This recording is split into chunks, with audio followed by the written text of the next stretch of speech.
Pumasok. Pumasok. Walang isip.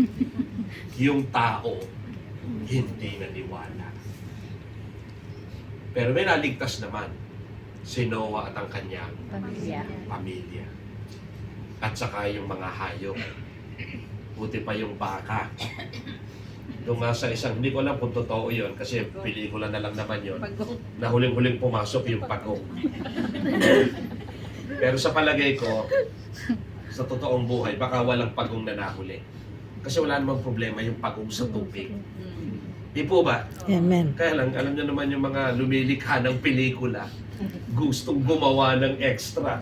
Kaya nga kahit pagka pinanood niyo yung Ten Commandments, huwag niyong isipin na lahat ng nakita niyo ron ay eksaktong ganun talaga yung nangyari. But generally, ganun nga yung nangyari. Pero hindi mo pwedeng masabi na in every detail nung napanood mo, yun yung mismong nandun sa Bible. But the general information is always there.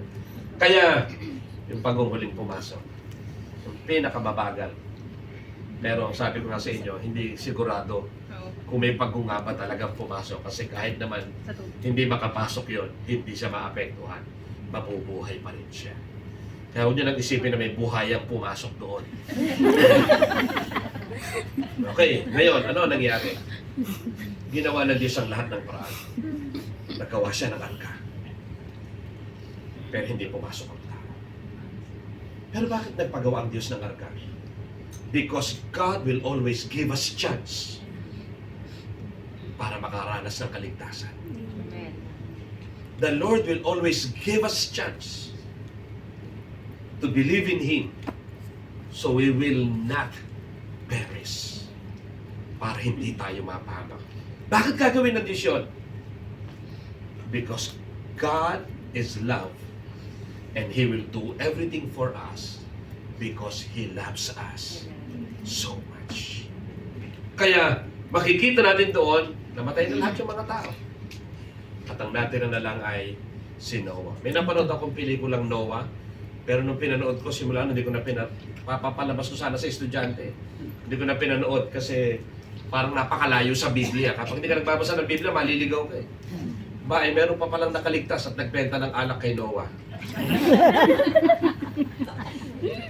Pero din nyo ito, no? Sabi diyan, at nalungkot ang Panginoon sa tao.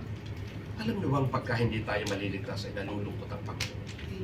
Pero pag may naliligtas, kahit isa lang, libo-libo yung mga anghel, talo na ng talo nun sa langit. Pag merong naligtas sa isang kaluluwa, libo-libo mga anghel, nagtatalunan sa langit. Pero pag may napapahamak, nalulungkot ang Panginoon.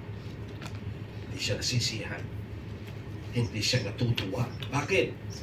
Hindi yun ang gusto ng Panginoon. Ang gusto ng Diyos. Kaya nga pinanggit yung heart of the Bible. And whosoever believeth in Him shall not perish, but have everlasting life. Hindi mapahamak. Kaya alam niyo mga kapatid, napakapalad natin. Maaring tayo ay dayuhan lamang sa lugar na ito. Pero hindi sa laki ng kayamanan ang basihan ng totoong buhay. Amen. Ang basihan ng totoong buhay when you are